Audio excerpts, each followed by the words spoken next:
pour notre deuxième scénette.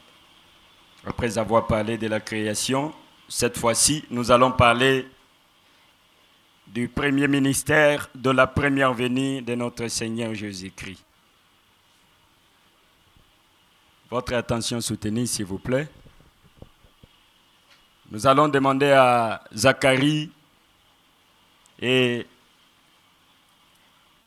Ange Gabriel, avec Élisabeth, de s'apprêter déjà. Attendez, toi tu attends là-bas. Tout a commencé par le fait que l'ange du Seigneur est apparu à Zacharie. Pendant qu'il arrivait, Zacharie fut embrouillé et troublé par sa présence. Effrayé, s'empara de lui, mais l'ange du Seigneur lui dit: Ne crains point, Zacharie, car tu as trouvé grâce devant Dieu. Ta femme Élisabeth t'enfantera un fils et tu le donneras le nom de Jean. Il sera pour toi un sujet de joie et d'allégresse, et plusieurs se réjouiront de sa naissance, car il sera grand devant le Seigneur. Il ne boira ni vin, ni liqueur, ni ivrogne, et sera rempli de l'Esprit Saint dès le sein de sa mère. Il ramènera plusieurs fils d'Israël au Seigneur leur Dieu. Il marchera devant Dieu avec l'esprit et la puissance d'Élie pour ramener le cœur de père vers les enfants et le rebelle à la sagesse des justes, enfin pour préparer au Seigneur un peuple bien disposé. Mais Zacharie lui répondit: À quand reconnaîtrai-je de cela, car je suis vieux et ma femme est avancée à l'âge?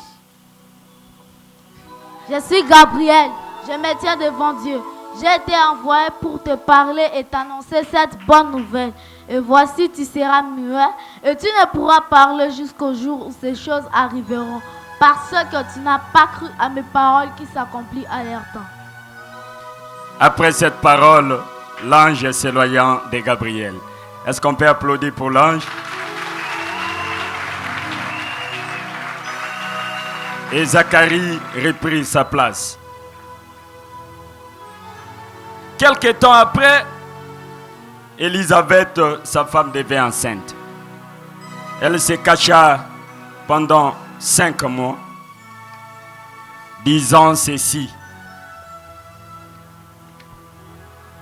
C'est la grâce que le Seigneur m'a faite, car il a jeté les yeux sur moi pour ôter mon opprobre parmi les hommes. Au 6e mois, l'ange Gabriel fut envoyé par Dieu dans une ville de Galilée appelée Nazareth.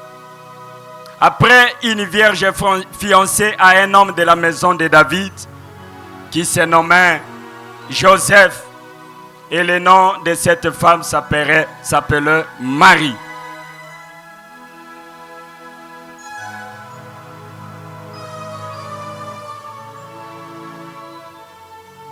Mais l'ange entra chez elle et dit ceci: Je te salue, toi à qui une grâce a été faite, le Seigneur est avec toi.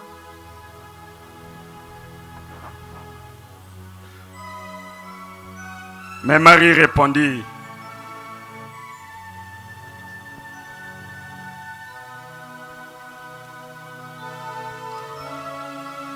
Marie, troublée par cette parole, après avoir écouté que l'ange lui a parlé, Marie fut troublée. Mais il se demandait quoi pouvait signifier une telle salutation. Voyant que Marie était troublée, l'ange lui dit encore: Ne crains point, Marie, car tu as trouvé grâce devant Dieu. Et voici, tu deviendrais enceinte, tu enfanteras un fils et tu le donneras le nom de Jésus. Il sera grand et il sera appelé fils du Très-Haut. Le Seigneur Dieu lui donnera le trône de David son père. Il régnera sur la maison de Jacob et son règne n'aura point de fin. Mais Marie dit à l'ange: Ça ferait comment puisque je ne connais point d'homme? Écoutez les consignes de l'ange vers Marie. Le Saint-Esprit viendra sur toi et la puissance du Très-Haut te couvrira de son ombre. C'est pourquoi le saint enfant qui naîtra de toi sera appelé fils de Dieu. Voici Élisabeth, ta parente a conçu elle aussi un fils dans sa vieillesse, et celle qui a été appelée stérile est dans son 6e mois, car rien n'était possible à Dieu. Après toutes ces consignes, écoutez la parole de Marie vers l'ange. Je suis la servante du Seigneur qui me soif selon ta parole. Et l'ange se retira après avoir apporté cette parole. Mais en ce même temps, Marie s'éleva. Elle s'en alla en hâte vers les montagnes dans une ville appelée la ville de Juda. Elle entra dans la maison de Zacharie pour saluer sa sœur Élisabeth. Mais quand ils se sont salués, voyez ce qui va se passer. Shalom Élisabeth. Shalom Marie. Mais après cette salutation, il y a eu quelque chose qui s'est passé. Élisabeth va dire quelque chose à Marie. Tu es bénie entre les femmes, et le fruit de ton sein est béni. Comment m'est-il accordé que la mère de mon Seigneur vienne auprès de moi? Car voici, aussitôt que votre salutation a frappé mon oreille, la femme tressaillit dans l'allégresse dans mon sein. Heureux celui qui a crié, parce que la chose qui lui a été dite de la part du Seigneur aura l'air accomplie. Après que l'enfant ait tressailli dans la joie après cette salutation, parce que chez Marie aussi il y a un mystère qui a fait que ça a tressailli l'enfant de l'autre côté. Marie alors va chanter un cantique à l'honneur de cet enfant.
Merci bien pour ces cantiques acclamés. Et quand Marie a fini par chanter ces cantiques, elle va regagner chez Joseph, après quoi ils disparaîtront. Mais après ce mystère, le temps où Élisabeth devait accoucher arriva. Parce que l'enfant dans son ventre était tressailli. Maintenant le temps d'être accouché arriva. Et elle enfanta un fils. Le 8e jour, comme d'habitude, était arrivé. Elle est allée récupérer son fils. Et le 8e jour était arrivé où il devrait circoncire l'enfant. À côté d'Élisabeth était sa maman, était son papa et ses frères. Mais la mère de l'enfant prit la parole et dit: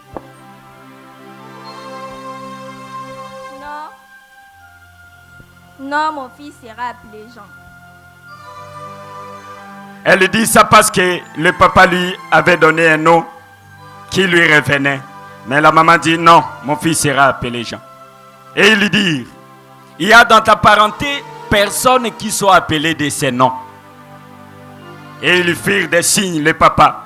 Ils lui firent des signes, savoir comment ils voulaient qu'on l'appelle. Mais Zacharie demanda des tablettes sur lesquelles il avait commencé à coucher quelque chose.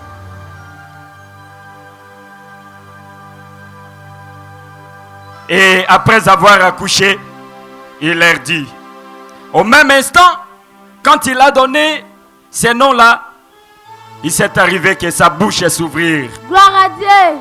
Et Zacharie cria.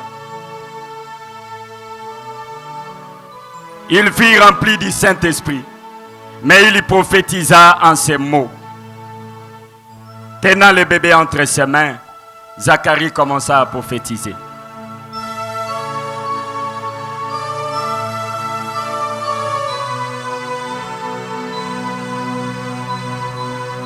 Les yeux de Zacharie sont ouverts, il a tenu son bébé entre ses mains. Sa bouche commença déjà à parler. Et il va le dire à partir de ses cantiques.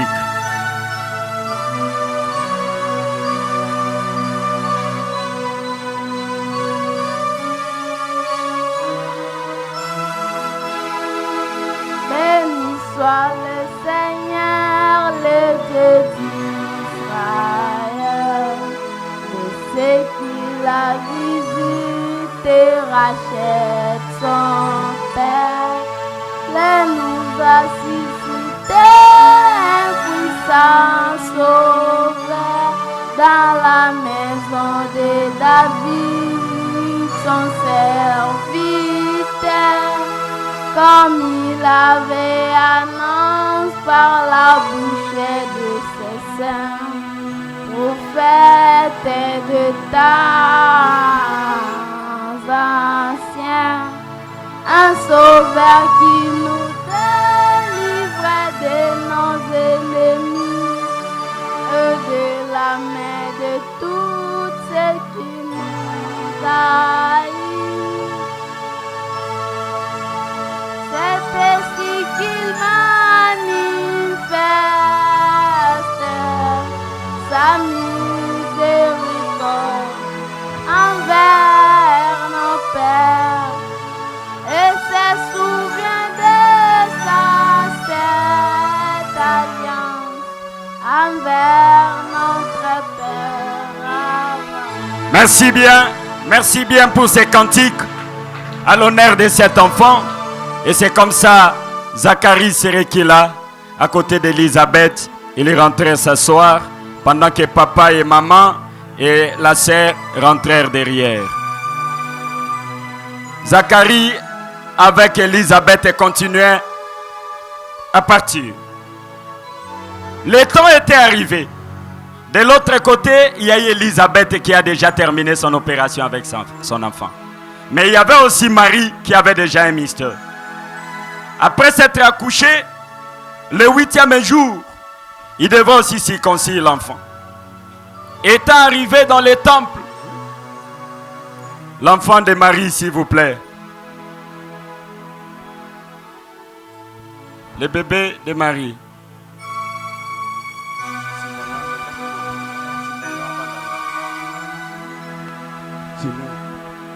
Marie aussi, entre ses mains son bébé, en donnant à ce bébé le nom de Jésus. Nom qu'avait indiqué l'ange qui fut conçu dans les seins de sa mère. Et voici, il y avait à Jérusalem un homme appelé Siméon. Cet homme était juste pied. Le vieux Siméon, il est là, si on peut applaudir pour le vieux Siméon. Un homme juste pied. Il attendait la consolation d'Israël. L'Esprit Saint était sur lui. Il avait été divinement averti par le Saint-Esprit qu'il ne mourrait point avant de voir le Christ le Seigneur. Il vit au temple. Mais Marie et Joseph quittèrent le temple. Quittèrent la maison et ils allaient au temple pour circoncire l'enfant. Mais quand ils arrivèrent, Siméon récupéra l'enfant entre ses mains Et Simeon prophétisa de cette façon. Maintenant, Seigneur, tu laisses ton serviteur s'en aller en paix, selon ta parole, car mes yeux ont vu ton salut. Salut, que tu as préparé devant tous les peuples, lumière pour éclairer les nations, et gloire d'Israël, ton peuple. Il va aussi produire un petit cantique à l'honneur de cet enfant avant de le bénir.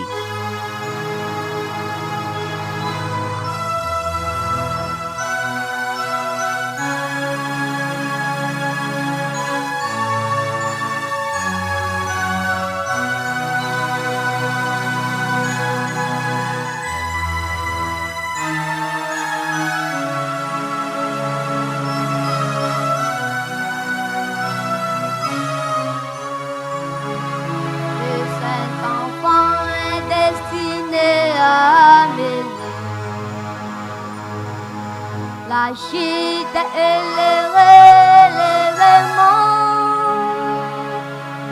mais plusieurs en Israël est devenu un signe qui provoquera la contradiction. Et cet enfant destiné à venir, la chute et le relèvement, les plusieurs en Israël est devenu un signe qui provoquera la contradiction. Et toi-même une épée et transpercera là, afin que les pensées de beaucoup que soit dévoilée, que soit dévoilée. Merci bien. Après avoir produit ces cantiques, Simeon remit l'enfant entre les mains de Marie avec Joseph. Ils se retournèrent et la mission de Simeon est finie. Parce qu'il avait dit, laissez-moi me reposer en paix car j'ai vu le salut que j'attendais. Au même moment, Jésus est venu. Au même moment, Jean-Baptiste devrait venir. Ça, c'était le mystère de la première venue. Il y a un homme appelé Jean-Baptiste. Jean-Baptiste est allé de l'autre côté, s'il vous plaît. Et quand il est venu, il est prophétisé de la part de Dieu.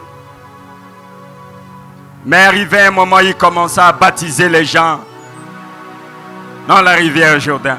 Les disciples, quand ils venaient, ceux qui croyaient à sa parole, Jean les baptisait.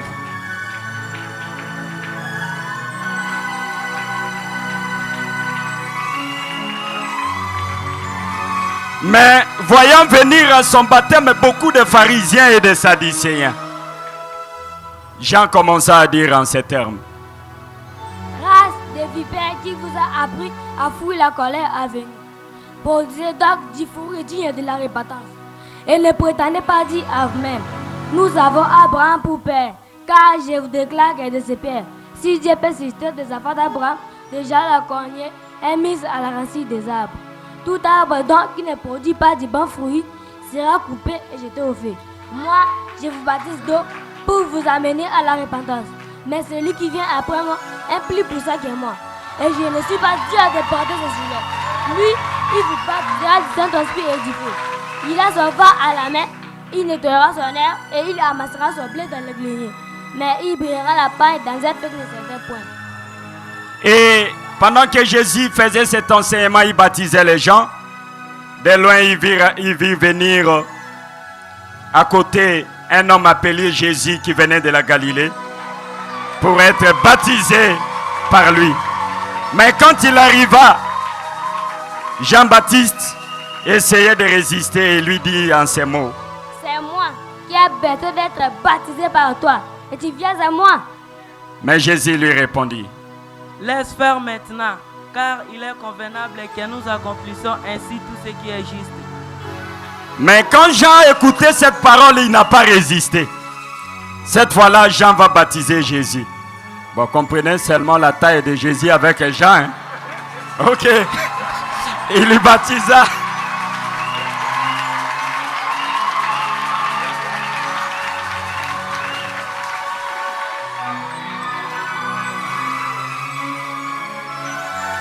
Dès que Jésus fut été baptisé, il sortit de l'eau. Mais Jean trouva que j'ai déjà baptisé celui qui est plus grand que moi. Jean s'est retiré et est parti, il laissa Jésus. Parce que son travail était de le présenter, il l'a fait. Dès que Jésus était baptisé, il sortit de l'eau. Et voici les cieux s'ouvrir. Jésus rempli du Saint-Esprit revint du Jourdain. Il fut conduit par l'Esprit dans les déserts.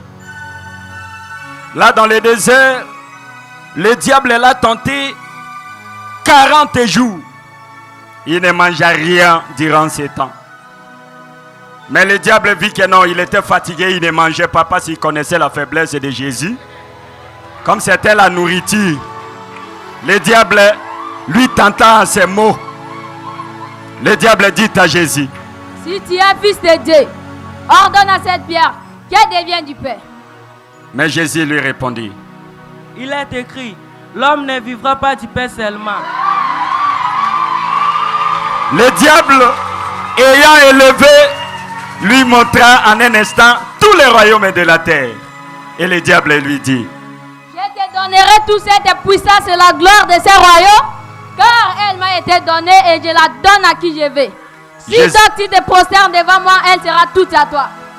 Jésus lui répondit, Il est écrit, tu adoreras le Seigneur ton Dieu et tu le serviras lui seul. le diable va continuer les manœuvres. À un moment donné, il va élever Jésus en un endroit plus haut que lui, le diable.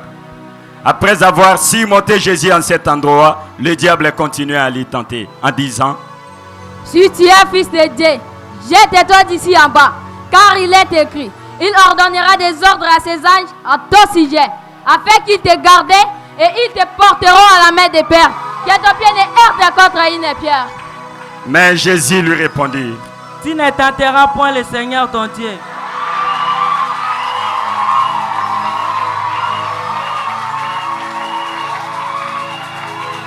le diable a compris que la situation est comme à Moboulou. Le diable s'est retiré et a laissé Jésus parce qu'il a tenté de toutes les manières. Et le diable se retira et Jésus reste. Jésus s'est rendu à Nazareth où il avait été élevé selon la coutume. Il entra dans la synagogue. Jésus entra dans la synagogue.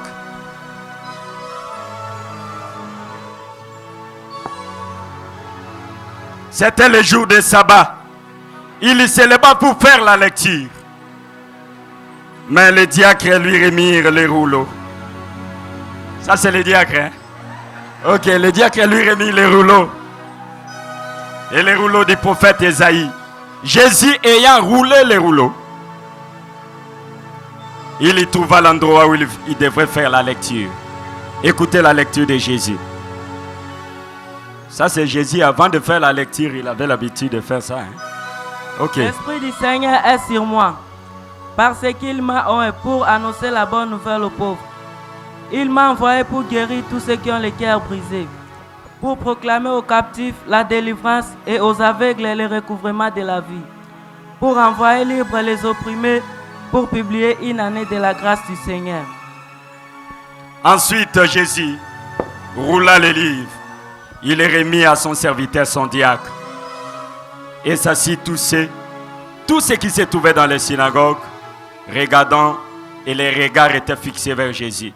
Alors Jésus commença à dire à tout le monde qui était dans les synagogues en ces termes. Aujourd'hui, cette parole de l'Écriture que vous venez d'attendre est accomplie. Merci bien. Merci bien. Ça, ce n'est qu'une partie. Et tout ce qui commence bien finit bien. Jésus vous a enseigné.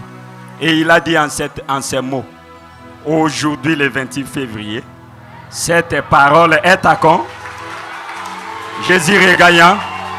Et en ces termes, nous pouvons dire que nous avons essayé de mettre une petite virgule, parce que c'est une longue scénette qui va nous prendre à peu près 2 ou 3 dimanches.